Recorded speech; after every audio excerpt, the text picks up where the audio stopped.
escola do mundo, onde eu posso ensinar e aprender. A palavra da sabedoria é a nossa EBD. Deus é o nosso diretor, o Espírito Santo nosso professor. A Bíblia é a cartilha que ensina o caminho, a verdade e a vida. Deus é o nosso diretor. Olá pessoal, é muito bom estar aqui com vocês nesse domingo pós-Natal. A gente está caminhando aí para o nosso final da nossa revista, né? Hoje vamos estar falando sobre a lição número 12. O título é Carpe Diem, o sentido da vida. É uma lição muito bacana, né? Um tema muito profundo, baseado no livro de Eclesiastes, né? E o texto base que nós vamos estar trabalhando, né, são alguns versículos. O primeiro diz: o que foi, é e o que há de ser. E o que se fez, isso se tornará a fazer. Nada há, pois, novo debaixo do sol. Isso está lá em Eclesiastes 1:9. E aí, Eclesiastes 1:13 diz: apliquei o coração a esquadrinhar e a informar-me com sabedoria de tudo quanto sucede debaixo do céu. Este enfadonho trabalho impôs Deus aos filhos dos homens para nele os afligir. E Eclesiastes 2:11 diz: considerei todas as obras que fizeram as minhas mãos, como também o trabalho que eu com fadigas havia feito, e eis que tudo era vaidade e correr atrás do vento, e nenhum proveito havia debaixo do sol. Nós temos como objetivo, né, ao estudar essa lição, eu elenquei esses 3 objetivos que constam na revista. O primeiro é saber que Deus é quem dá sentido e satisfação na vida. O objetivo número 2, dispor-se a temer a Deus e guardar os seus mandamentos. E o 3, não amar o mundo ou viver em função de seus prazeres. A gente vai ver como a revista trabalha os temas para chegar a esses objetivos, né? Primeiramente, a gente tem que entender rapidamente, né, o contexto. É óbvio que não é a intenção aqui aprofundar o contexto do livro, né, mas trazer algumas informações para fins da nossa lição, né? E o livro de Eclesiastes, né, o pregador ele faz uma busca pelo sentido da vida. Você vai ver em várias partes do texto que o autor do livro se auto-intitula o pregador. No original, no hebraico, inclusive, o livro é conhecido como o pregador, né? E o livro começa falando que esse pregador foi filho de Davi, né? Então se atribui a autoria a Salomão, né? E o Salomão nesse livro, né, ou o pregador, ele quer tentar entender qual que é o sentido da vida, né? Ou seja, em outras palavras, né, qual é a vida que vale a pena ser vivida, né? Quer dizer, de tudo que nós fazemos, de tudo que nós vivemos, todas as nossas experiências, tudo aquilo que nós buscamos, tudo aquilo que nós experienciamos no dia a dia, qual que é aquela vida que efetivamente vale a pena ser vivida, né? Então, o pregador, né, ou o autor do livro, mostra que o conhecimento, o trabalho, o prazer ou qualquer outro empreendimento humano são insuficientes para dar sentido à vida, né? Essa pergunta sobre qual o sentido da vida, ela perpassa a humanidade há muito tempo, né? Há séculos já os filósofos, né, buscam, teólogos buscam, religiosos em geral, buscam as pessoas, né, em geral, buscam saber qual que é o sentido, qual é a razão da vida, né? E aí a gente vê no passar do tempo algumas pessoas buscando esse sentido no conhecimento, no saber, né? Outras buscando sentido no próprio trabalho, né? Ou algumas outras buscam no prazer. O sentido da vida, portanto, é que o homem viva uma vida de prazer, né? Ou criando outros empreendimentos ou projetos, né? Houve um filósofo que escreveu que nós somos a medida dos nossos projetos, né? Aquilo que nós projetamos. A palavra projeto ela tem um sentido de se lançar, né? O modo como nós nos lançamos na vida, na existência, é aquilo que nos define, né? Só que o pregador vai mostrar que seja conhecimento, seja trabalho, seja prazer, seja qualquer outro projeto que o ser humano fizer, tudo isso vai ser insuficiente para dar sentido da vida. Nada disso nós vamos obter sentido e, portanto, satisfação existencial e espiritual, né? E aí nós temos que tudo que for desfrutado e construído ao longo da vida é deixado para trás quando a morte chega. Jean-Paul Sartre, um filósofo existencialista francês, ele afirmou que a morte é aquele evento que põe fim aos nossos projetos, né? Sartre foi um filósofo ateu, né, do existencialismo ateu, e ele dizia que nós somos aquilo que nós projetamos ser, e nós somos responsáveis por aquilo que nós somos, né? Só que Sartre vai falar, olha, apesar disso, há um evento chamado morte que coloca fim a todos os nossos projetos, né? E o escritor de Eclesiastes, de certo modo, ele aponta isso, ele fala, olha, nós temos projetos, nós vivemos a vida, as coisas se repetem, a vida é um grande ciclo de repetição, até enfadonho, né? E ao final, né, seja o tolo, seja o sábio, seja o rico ou o pobre, seja quem for, né, todos vão ter o mesmo destino, que é a morte, né? Então tudo aquilo que nós trabalharmos, tudo aquilo que nós projetarmos, tudo aquilo que nós sonharmos, né, vai ter um fim. Ao final, a morte vai colocar um ponto final em tudo isso, né? Só que o pregador ele também nos ensina que é possível desfrutar das boas dádivas que Deus concede, né? Quer dizer, ele vai apontar que todos os projetos humanos, isso que Eclesiastes vai escrever, vai expor, todos os projetos humanos são fadados ao fracasso, né? Ele usa a palavra que tudo isso é vaidade. A palavra vaidade aqui no original hebraico quer dizer bolha, né? O que é a bolha? Nada é mais do que algo que tem forma, mas não tem nada dentro, é vazia, né? Então, os projetos humanos eles são fadados ao fracasso. Só que Eclesiastes, né, embora a ênfase seja mostrar essa vida debaixo do sol, né, essa expressão ele usa em vários momentos no livro, Eclesiastes também aponta que é possível, né, se viver uma vida para além do sol, para além das contingências humanas, para além das inquietudes, né, e das próprias limitações da vida humana, né? E ele diz lá em Eclesiastes 2, 24 e 25 o seguinte: não há nada melhor para o homem do que comer, beber e fazer que a sua alma goze o bem do seu trabalho.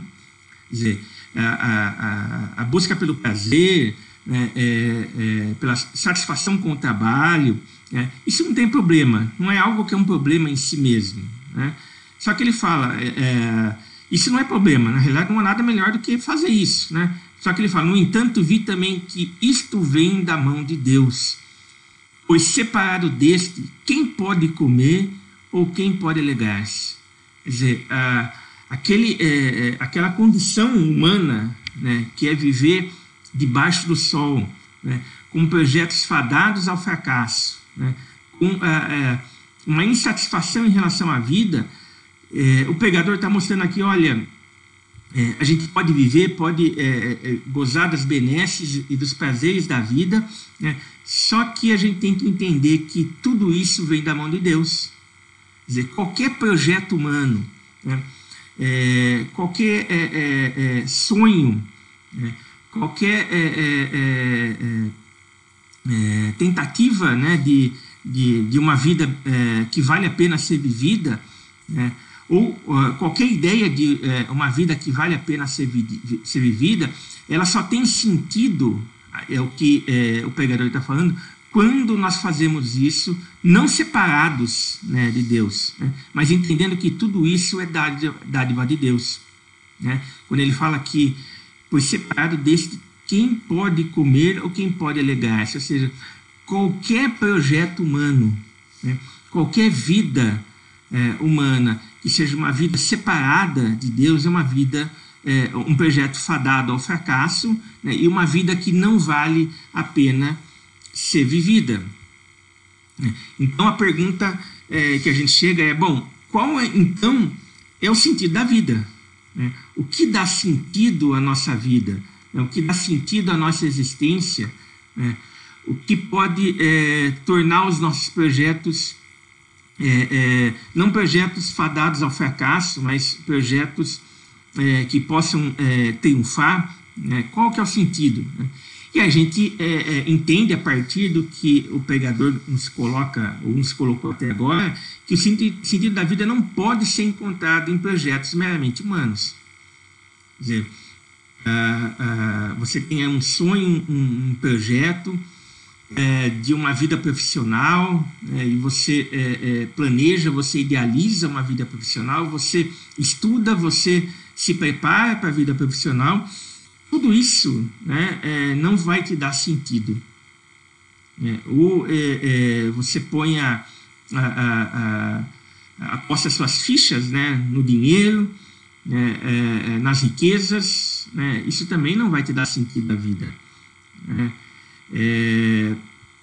Ou em relacionamentos ou em prazer, nada disso pode dar sentido à vida. São projetos humanos. Né? Então a gente vê que quanto mais o pregador procurou por respostas e quanto mais se esforçou para entender a vida, maior ficou o peso que carregava. Né? Eu citei aqui o filósofo Jean-Paul Sartre, foi um pensador que durante toda a sua vida buscou em projetos humanos tentar entender qual o sentido da vida. Né? E ele chegou ao fim da sua vida sem conseguir uma resposta viável, né, e uma resposta que fosse satisfatória à pergunta qual a razão da existência. Né? Quanto mais nós procuramos na sabedoria, no conhecimento, né, no prazer, nas coisas que são humanas, mais há uma sensação de vazio.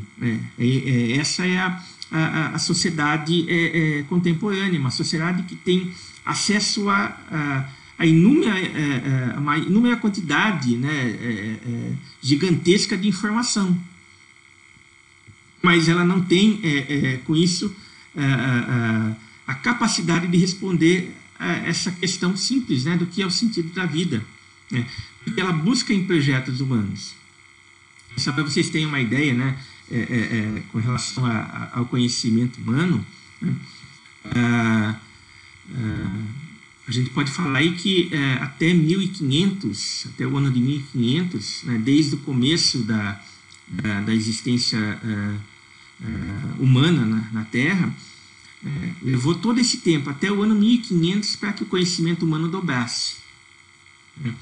E aí, a partir de 1500, nós temos a Revolução Comercial, as grandes navegações, e aí nós vamos entrando aí com a Reforma Protestante, a imprensa de Gutenberg, que traz a possibilidade de impressão de livros e, portanto, a expansão do conhecimento humano.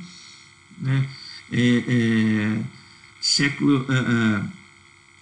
Aí no século XVIII, né, século XVI, século XVII, nós temos aí uma expansão da ciência, né?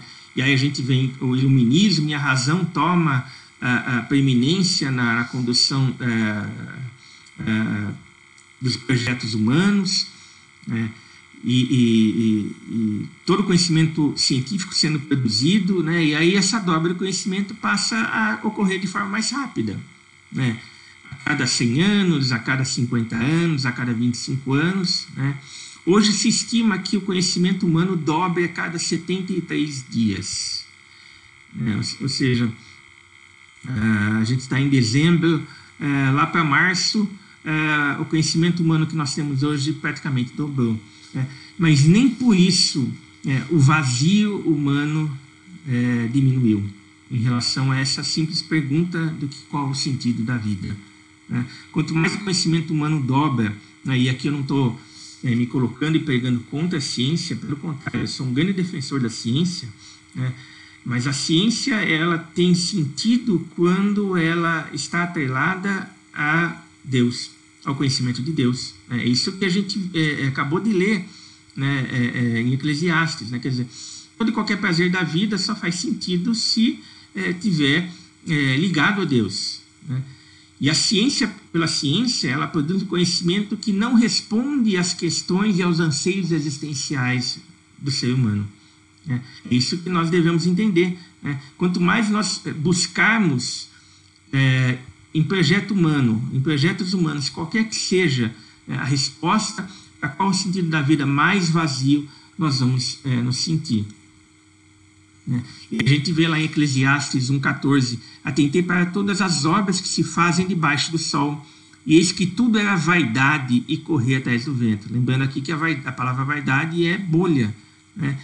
E correr atrás do vento, a própria expressão nos mostra, né, como as obras humanas por si só elas são inúteis se elas não têm essa aderência com o divino e com o eterno, né? E aqui há uma imagem muito interessante, né, de como há a insatisfação do ser humano moderno por conta do vazio existencial que ele tem, né? Ele mostra aí o sujeito abrindo uma geladeira e tendo um monte de opções, mas ele, como ele é vazio, ele não tem nada para comer, né? Um monte de opções de leitura, mas não há nada para ler, porque não há nada que satisfaça o seu anseio existencial e espiritual, né? Todas as roupas que ele pode ter acesso também não preenchem esse vazio, né? Todas as opções de streaming que nós temos hoje, né, também isso não nos traz qualquer alegria, né, e satisfação existencial, né? Por quê? São obras que são feitas debaixo do sol, são projetos que são feitos debaixo do sol, né? E tudo isso, como Eclesiastes fala, isso é vaidade e isso é correr atrás do vento.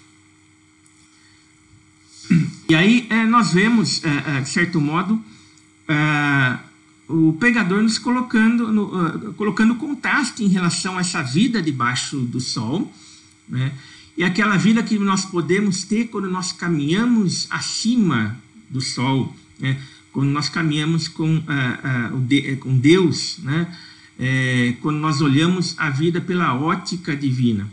Eclesiastes 3, 14 e 15 diz: sei que tudo quanto Deus faz durará eternamente. E qual que é o contraste aqui? Lembra que nós lemos que Eclesiastes nos fala que a morte coloca fim aos nossos projetos, mas o contraste é essa vida sem Deus, é que quando nós estamos com Deus, nós temos a certeza que aquilo que Ele faz dura eternamente. Nada se lhe pode acrescentar e nada lhe tirar. E isto faz Deus para que os homens temam diante dele. O que é já foi, e o que há de ser também já foi, né? Quer dizer, essa é a sina humana, né? Nós estamos presos, limitados à história, ao tempo, né? E a gente viu lá no começo Eclesiastes falando que a vida, aquilo que já foi, vai se tornar a ocorrer, porque há um ciclo de repetitivo, enfadonho da vida. Essa é a vida debaixo do sol, mas a vida com Deus é aquela no qual Deus fará renovar-se o que se passou, né? Mesmo aquilo que é cíclico, né, que se repete, né, Deus faz novo, né? Esse é o contraste que Eclesiastes nos mostra, né? A vida debaixo do sol é uma vida enfadonha, uma vida em que os projetos estão fadados ao fracasso, né?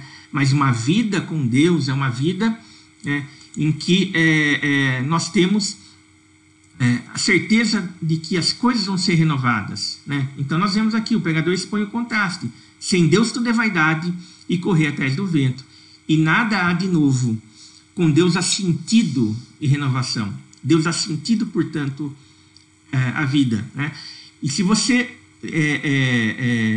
depois ler todo o livro de Eclesiastes, você vai ver que uma das conclusões que o escritor chega ao final, a gente vai ver lá no capítulo 12, versículo 13, o último capítulo do livro, ele diz o seguinte: de tudo que se tem ouvido, ou seja, de tudo que a gente discutiu até agora, né, a suma ou seja, o resumo teme a Deus e guarda os seus mandamentos, porque isto é o dever de todo homem. Quer dizer, o pregador entende que o que pode dar sentido à vida do homem debaixo do sol, né, e tirar ele ali debaixo do sol e colocar ele nas alturas, né, é justamente temer a Deus, entender que Deus ele tem um lugar principal, primordial, ou deve ter um lugar primordial na nossa vida. Teme a Deus e guarda os seus mandamentos. Essa é a suma, né? Quer dizer, eu quero fugir daquela vida em que tudo é vaidade e correr atrás do vento. Eu quero buscar sentido e renovação para a minha vida. Deus tem que fazer parte dela, né? Deus tem que ser o centro dela. Ele tem que ser o ponto de partida para qualquer coisa. E aí, quando isso ocorre,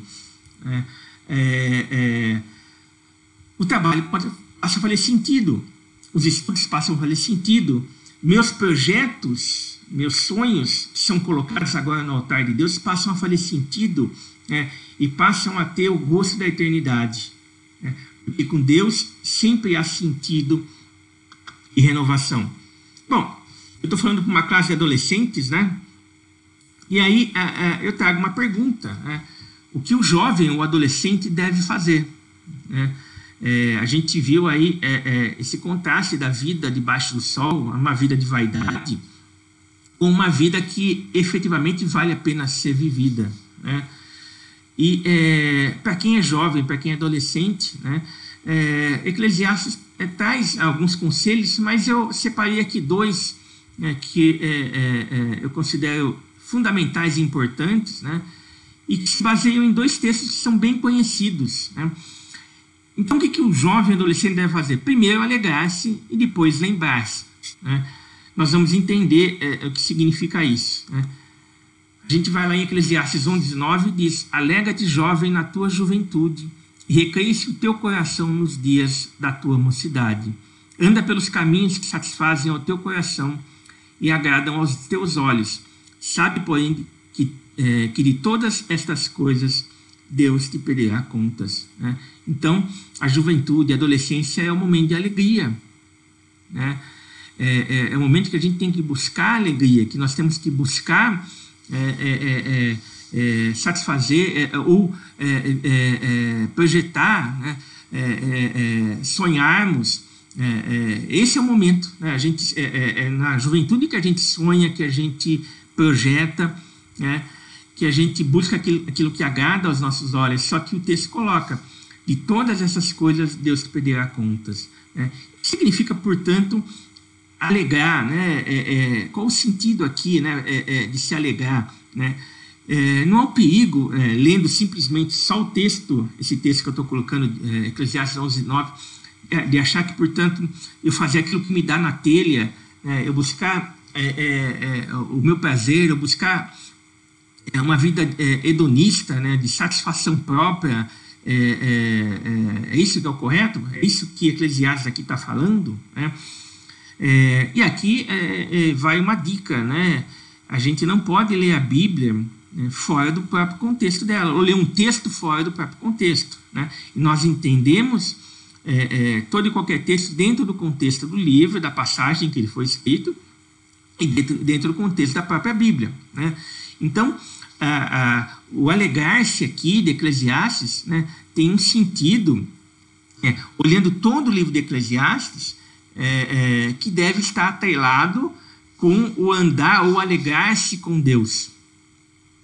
Quer dizer, andar pelos caminhos que satisfazem ao teu coração e agradam aos teus olhos, é andar por caminhos que também e sobretudo satisfazem a vontade de Deus, né? É esse o sentido, né? E aí eu trago alguns textos aqui para a gente entender bem isso, né? Salmo 16:11 diz: tu me farás ver os caminhos da vida, na tua presença a plenitude de alegria, na tua destra delícias perpetuamente. Quer dizer, quando eu olho lá Eclesiastes 11:9, 11:9, alegrar-se o jovem, alegra-te, jovem, na tua juventude, recreia-se o teu coração nos dias da tua mocidade, anda pelos caminhos que satisfazem o teu coração e agradam os teus olhos, né? Eu tenho que entender que uma alegria genuína e verdadeira é uma alegria que se dá na presença de Deus, né? Na tua presença há plenitude de alegria. E aqui um texto de uma parábola bem conhecida, a parábola do tesouro escondido, do tesouro oculto. Jesus falando que o reino dos céus é semelhante a um tesouro oculto no campo, o qual certo homem, tendo-o achado, escondeu, e transbordante de alegria vai vender tudo que tem e compra aquele campo. Quer dizer, a alegria verdadeira, ela se dá quando nós entendemos que todos os nossos projetos, todos os nossos caminhos, né, têm que ser pensados e têm que ser trilhados, né, dentro dessa ótica do reino dos céus. De tudo aquilo que eu faço, eu tenho que fazer consciente de que eu encontrei um tesouro oculto, né, um tesouro inigualável, né, que me fez deixar tudo, deixar todas as coisas, né, para ter esse tesouro, né. Na presença de Deus que é plenitude de alegria, é quando Ele faz parte, portanto, dos meus projetos, né. É quando eu abro mão dos meus desejos e coloco os meus planos, os meus sonhos, os meus projetos no altar de Deus. Eu vendo tudo que eu tenho, abro mão de tudo que eu tenho e transbordante de alegria, eu abro mão de tudo e eu compro aquele campo. E aí Filipenses diz: alegrai-vos sempre no Senhor, outra vez digo, alegrai-vos, né? Não há, portanto, alegria genuína que não seja uma alegria no Senhor, né? Então, quando a gente se lembrar lá de Eclesiastes 11:9, né, a gente tem que se lembrar que tudo isso, né, todo esse conselho que Eclesiastes traz nesse versículo, deve ser compreendido como Jesus sendo a razão principal da nossa alegria. Senão nós vamos estar transformando toda a nossa vida, todos os nossos projetos, em projetos meramente humanos, né? E o outro conselho é o lembrar-se, né? Está lá em Eclesiastes 12:1, lembra-te do teu Criador nos dias da tua mocidade, antes que venham os maus dias e cheguem os anos dos quais dirás, não tenho neles prazer, né?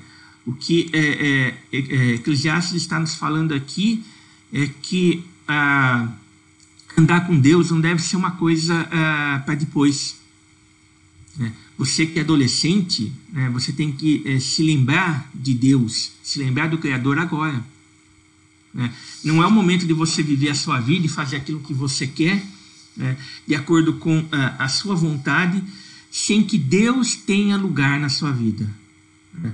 Eclesiastes não está falando aqui que eventualmente as pessoas não devam ou não possam se lembrar do Criador quando forem mais velhas, né?